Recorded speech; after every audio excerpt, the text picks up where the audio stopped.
المسألة. فكان الرازي غنيا واسع الثراء، اشتهر بالكرم واشتهر بالسخاء، وكان بارا بأهله وأصدقائه ومعارفه، وكان عطوف على الفقراء والمحتاجين خاصة المرضى، فكان ينفق على المرضى الفقراء من ماله، بل كان يعطي المرضى الفقراء جدا، يعطيهم رواتب يسمونها جرايات، يجري عليهم راتبا شهريا.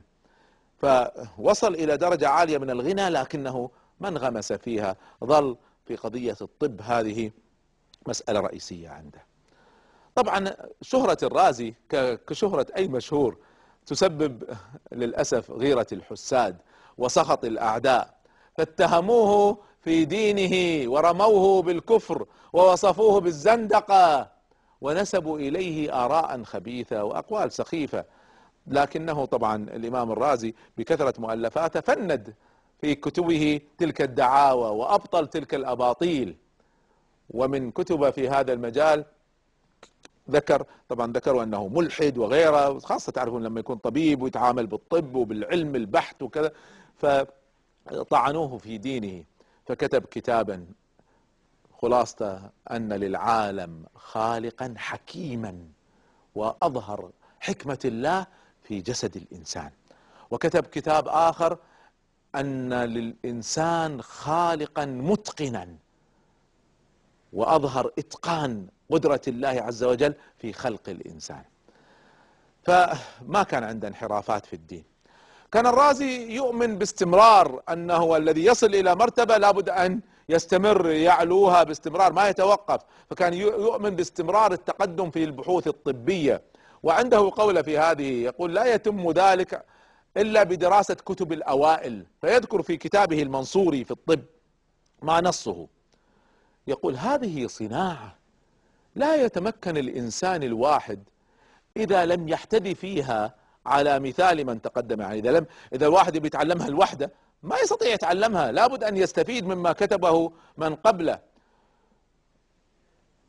إذا لم يحتذي فيها على مثال من تقدم لا يستطيع أن يلحق فيها شيء كثير ولو أفنى جميع عمره فيها، لأن مقدار العلوم في هذه المسألة أطول من مقدار عمر الإنسان بكثير. علم الطب أكبر من عمر أي إنسان.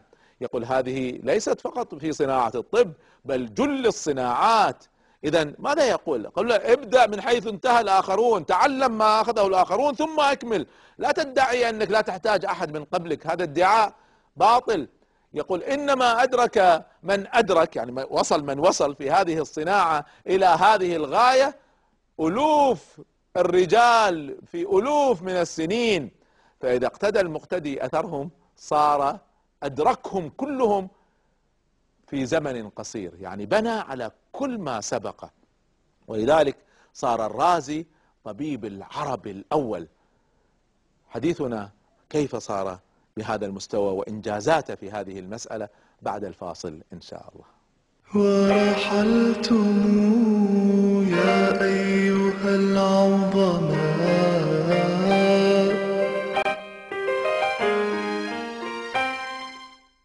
أهلا بكم ومرحبا مع المبدعين. ونحن نتحدث عن هؤلاء الرواد الذين قادوا الحضارة الإسلامية، فنتعلم سيرتهم ومواقفهم، لكن أيضا نتعلم أسرار عظمتهم وإبداعهم. وحديثنا عن الإمام الرازي. يعد الرازي طبعا من الرواد الأوائل للطب، ليس بين العلماء المسلمين فحسب، وإنما في التراث العالمي والإنساني بصفة عامة.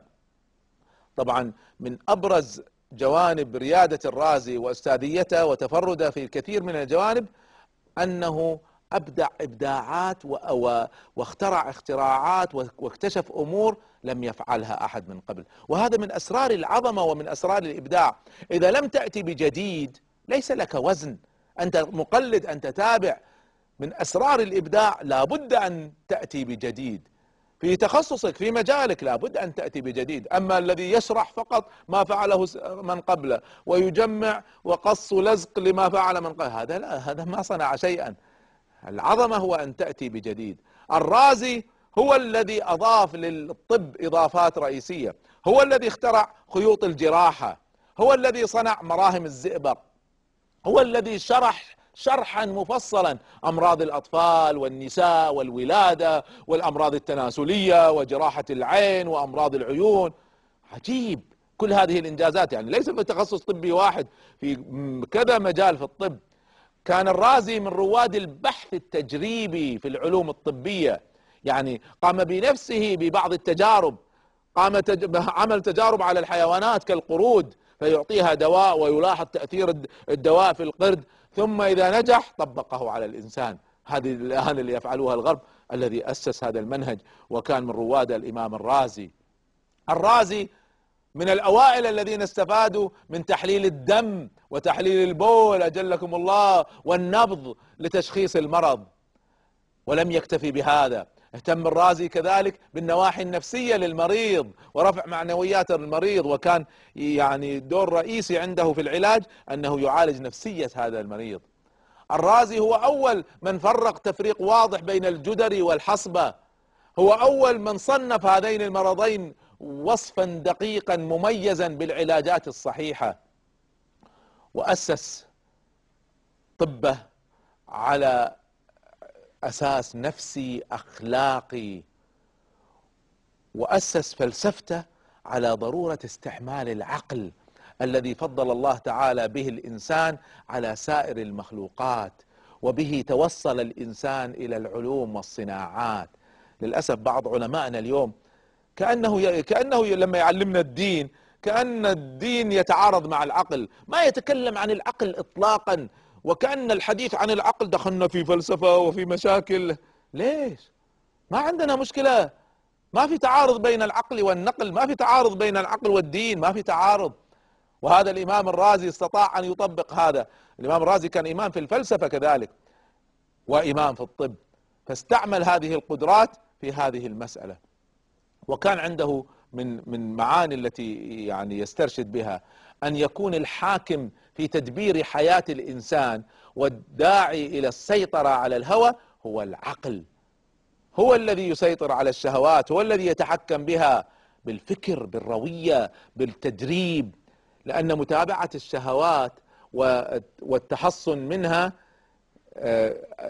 القدرة التي عند الإنسان هي بعقله، وإلا سينزل الإنسان إلى مستوى البهائم. ويهتم الرازي في فلسفته في الطب وفي الفلسفة الدينية والعقلية، يهتم أن يتعرف المرء على عيوبه، وهذا من أسرار الإبداع. كيف ستستطيع أن تنمو إذا ما تعرف عيوبك؟ اسألوا أنفسكم ما هي عيوبنا واكتبوها وعالجوها. والرازي كان إماما في هذه المسألة، بل كان أستاذا يدرس الناس هذه المسألة. يقول لا يسهل على الإنسان أن يعالج عيوبه بسبب الهوى وبسبب محبته لنفسه واستحسانه لما يفعل. الإنسان دائما مغرور بما يفعل، أنا أحسن واحد، أنا أفضل واحد في كذا. ولذلك يقول حتى يعالج الإنسان نفسه علاج نفسي ويرتقي باستمرار، يقول عليه أن يلجأ إلى مربي مجرب ويبقى تحت إشرافه ليبصره بإزالة الصفات الذميمة التي تعرض لنفسه. إذن فلسفة مع طب شيء عجيب، وطب ليس فقط طب جسدي وإنما طب نفسي.